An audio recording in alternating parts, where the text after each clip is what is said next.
we're very pleased to be hosting this 25th anniversary global forum. After about 10 years of running brand finance, we decided that we would have an annual event where we all met and networked and talked about the issues. And we've been doing it ever since.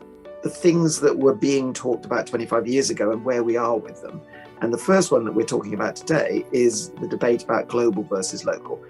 The living brand ecosystems, which we believe right now is the concept on how to build high-value brands. It's such a fascinating topic, and one area that I wanted to explore, which is the global versus local versus neighborhood versus personal brand. I would like to actually build on that case further by saying this global is local and vice versa, where local is global. Individual local brands were of not much significance, and it was very hard to get much out of them. Everyone should be going for global brands. And many clients actually followed that, and I think sometimes made mistakes. There is very little around what is a global brand or a local brand. All brands are built locally.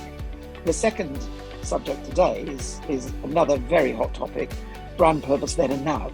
Thanks to Brand Finance for inviting me to speak about the Tata Group and the purpose that we have brought to the table over the years. I'll specifically focus on why and how to engage your employees and other stakeholders such as customers, suppliers, and partners to activate your purpose.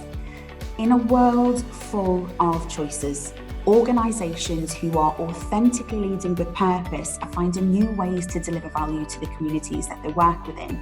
As David mentioned at the beginning, this is Brand Finance's 25th year. Brand purpose has sort of evolved over those 25 years, both in terms of how important it is to customers and other stakeholders, and also even what we mean by brand purpose. In the end, it comes down to how genuine and authentic this good purpose is within the culture of the organisation.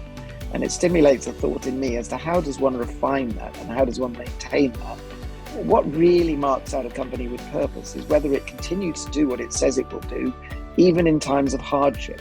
Appropriately, I think looking forward to the future, the subject we're talking about is the rise of Asian brands, because there seems to be nothing to stand in the way of Asian brand becoming a much bigger and bigger thing as we go forward. Asia has been the hotbed of growth all along, and it's been growing during the pandemic as well. I think Chinese people or Chinese business, they are trying to go back to find their confidence that happened thousands of years ago in terms of international trade and so on.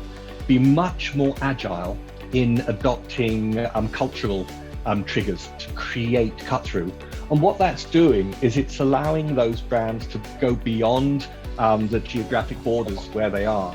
You know, you can have the best brand in the world, but you fail to engage, you're dead in the water. I think it's extremely critical for all brands to have a purpose, and have a purpose which is of course relevant and authentic and credible. Brand Finance was set up to bridge the gap between marketing and finance. We tried to do that consistently. We invest a lot in training and development to enhance the connection between brands and finance. Thank you very much to all of our partners, particularly Tata Consultancy Services and the World Trademark Review, the Foreign Press Association and the Museum of Brands.